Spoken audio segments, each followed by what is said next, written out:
Hello all, welcome back. We now have Godzilla set up in his new tank, new location, new home, new everything. And this is what we look like.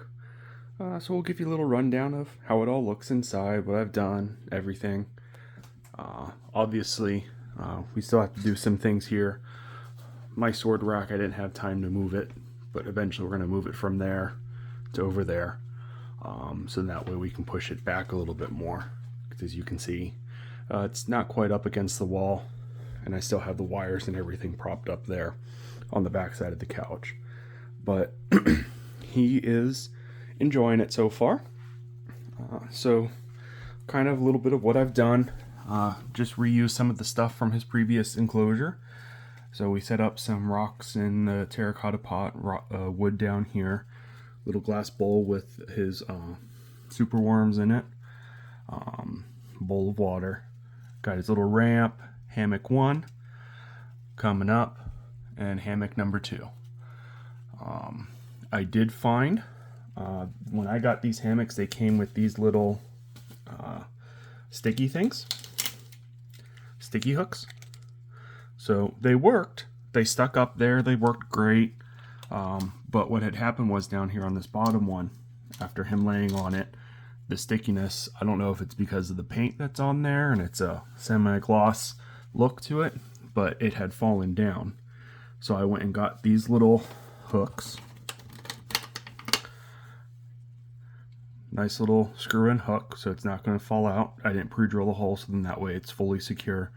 Little rubberized on the outside, so then that way he doesn't get hurt by any sharp edges and corners. That, and when I twisted them in, I twisted them away from where he may be hanging on it, so that way he doesn't get caught on it by chance. I also did that to the upper one, because after seeing him lay on it, I didn't like how the stickies looked like they were about ready to fall. And that's a pretty far drop for him to fall, so I don't want him to get hurt. But, so I just did that. Little time invasive, but now we don't have to worry about those falling down. And to gain access, I know I have the open top here, but this front panel can come up and out. Let's see. Can pick it up and go out, but it's a little hard to do it one-handed, so I'm not going to do that today. But it just goes in a nice little groove I made all around it. Let's see. Pop it back down. There we go. And put this on hinges up here. So the hinges are on the back, and we have the little clasp that will close once we're ready to close. But to keep it prop open, I just got little scraps of wood there. Keep it there. So that way, if I need to, I can gain access through the top here relatively easily, but also open that up so that way I can get this panel off. Because once this closes, it keeps it all nice and sealed and tight, so that way nothing can try to run out. See, he's right there. I know, he's looking. He's looking because he can hear what's going on in here. We got some crickets. So another reason why I made the nice open top. So that way I don't have to try to open up this big piece. Hold on. Some hair. This big piece each and every time to get, just to put some crickets and things in there. I'll have to when I, have to go down and put some water and things like that in. But what we'll do, let me pause the video for, see if I can, let me pause. All right, we're back. I just got the bag maneuvered in a way so that way I can dump them out. As you can see, he's there eagerly awaiting them.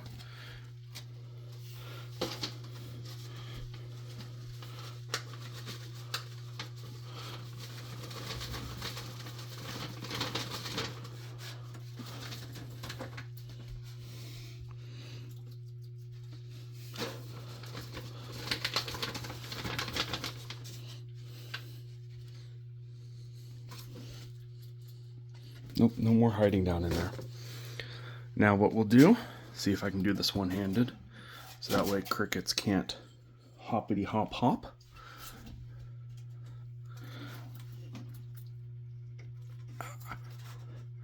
This is a little difficult to do one-handed, but I can set it down. What I got to do though, little design flaw with the top piece, but set it down. So what happens is, because I don't have them secured to anything yet, because this was just a aluminum screen mesh I got from the hardware store, they slide in underneath between the wood and the sheet of screen. So it then gets caught. So you just got to pull them out when you set it down. But then you just got to push down, clasp one, clasp two, and he is going to town. We'll set these up there, so then that way we know where they're at. But we harvested lights and heaters from the old tank. This is the dual one. The red light's burnt out right now. That comes on at night, so I need to get a new one. This is the ceramic heater. This one I didn't use on the other one because it was too small and too hot in the tank, but now it works. It's a 100-watt spotlight, so it provides not only heat but more light into the aquarium terrain. As you can see, he is enjoying himself.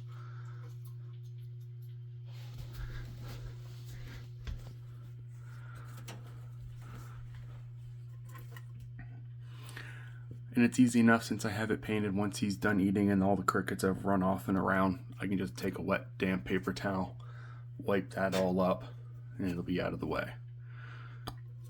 But right now he's having his meal. But I did find out, because I had gotten him crickets before, that they, even on this painted surface, can still climb up on vertical surfaces. So that's a little another reason why we have the top on, so then that way they can't just crawl their way out, and mother will be happy. Oh, there's a hopper. See?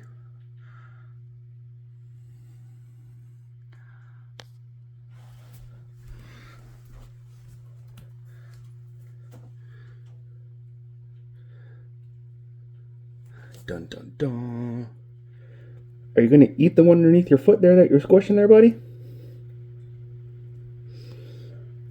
Or are you just saving him for a snack for later?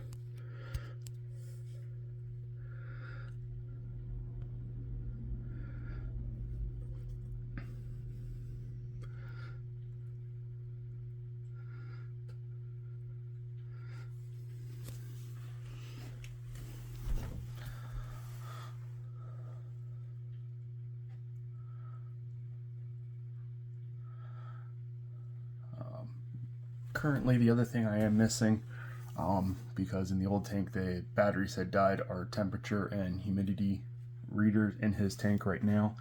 So I have to get batteries for it or find new ones. But what I got is that little sticky one there in the back that at least tells me the temperature in his warm hot spot, so that way we can make sure he's comfortable. Not the most accurate, but better than nothing. He's still enjoying it, but look. There we go. They're running down, buddy. You know, you can't just sit there. You gotta go chase them. I know. I made like a buffet table there for you. I should have dumped them over here. But then again, doing it one-handed was kind of difficult. See, look, there they are. Climbing on up. Being a menace to everywhere.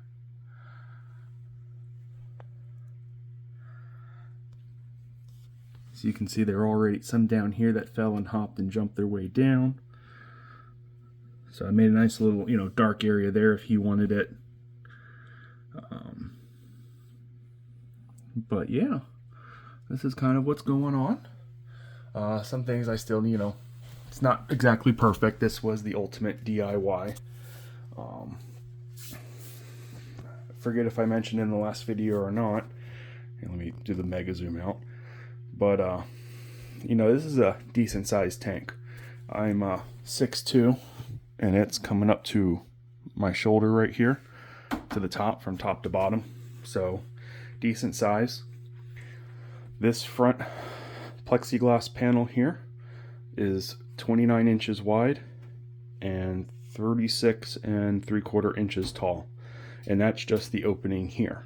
So on the inside we have about a 3-foot wide inside to 16-17 inches deep on the inside, and probably about a good, another 3 feet going up, if not a little more.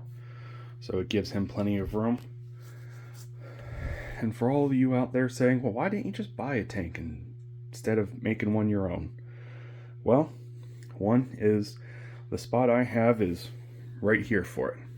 And the issue I was running into is finding a tank that fit exactly in that spot, that fit between the couch, the wall, my TV stand here, and not cause any problems. So I had to make one.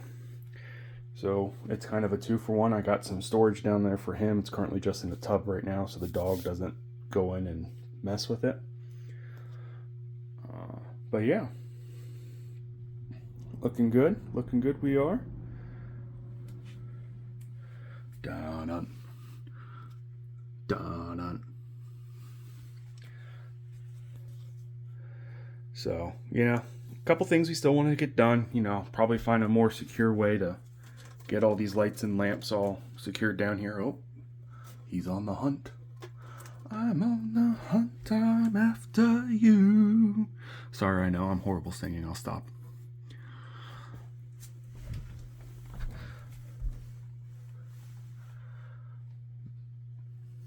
But yeah, so we have to do that. But also, find some things to make it a little bit more livelier in here for him. But that's something we got to do over time. This was a pretty pricey endeavor to do.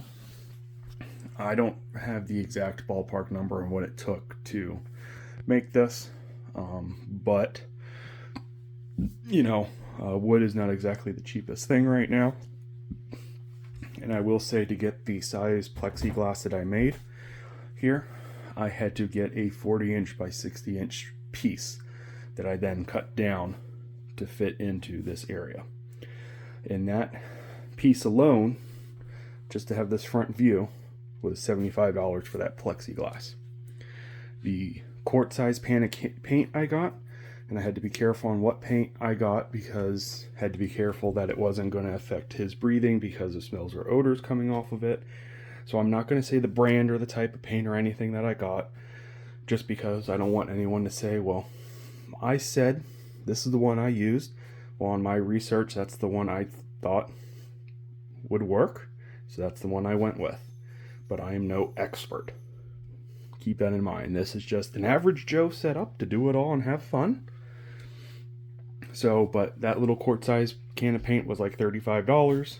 So between that and this plexiglass tank here, that's over $100 right there.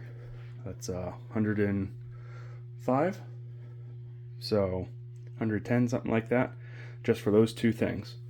That's not accounting all the screws. I went through like 2 boxes of screws, assembling everything together, all the wood in various sizes.